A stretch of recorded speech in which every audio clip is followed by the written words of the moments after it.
در دوره چورابینی‌ها بخشیده به جشن 30 سالگی استقلالیت دولتی جمهوری تاجیکستان با ابتکار بخش کار با جوانان و ورزش در ناحیه وسه با اشتراک گروه‌های آسیب‌پذیر اهالی کودکان یتیم همایش ایدانه برگزار کرده شد. در این همایش جانشین رئیس ناحیه وسه اشتراکداران این همایش را بخشیده به 30 سالگی جشن استقلالیت دولتی جمهوری تاجیکستان تبریک نموده ابراز نمودند که حکومت کشور با مسئله یتیمان و معیبان و پیرانسالان و بی‌پرستاران منتظم غمخواری ظاهر کرده برای بهتر ساختن شرایط اجتماعی آنها تدبیرهای سریبختی را عملی می‌نماید. در معروضه نماینده وزارت مالیه تاجیکستان بعد تبریکات ایدانه قید گردید که حکومت جمهوری برای بهتر گردیدن شرایط اجتماعی یتیمان تمام چاره‌ها را راه‌اندازی کرده است.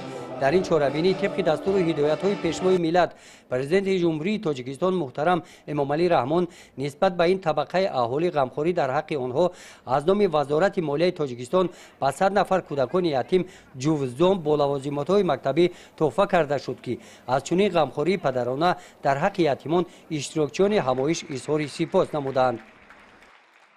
ما مادران از پیشوای ملت می‌نداریم ما را دستگیری میکنن. من دخترچه من یتیمم از یتیما غمخواری میکنن ما را دستگیری میکنن و از پیشوای ملت می‌نداریم.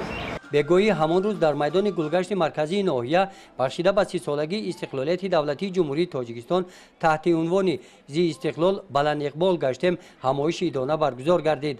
در قسمت رسمی همایش برآمد کنندگان نماینده مقامات اجرایی حکومت دولتی ناحیه و نماینده وزارت مالیه تاجیکستان عاید سهم ارزنده جوانان در ادای خدمت صافدلانه حربی در صف قواهای مسلح جمهوری تاجیکستان ترغیب مایه صاحب استقلالی و دستاوردهای دوره صاحب استقلالی کشور برآمد کردند.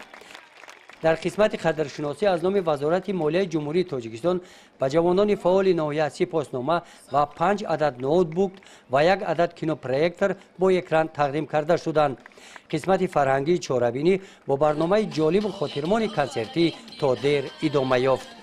گزارش خوجا نظریف خدای نظر ظهوروف از ناحیه واسه برای برنامه اطلاعاتی نوید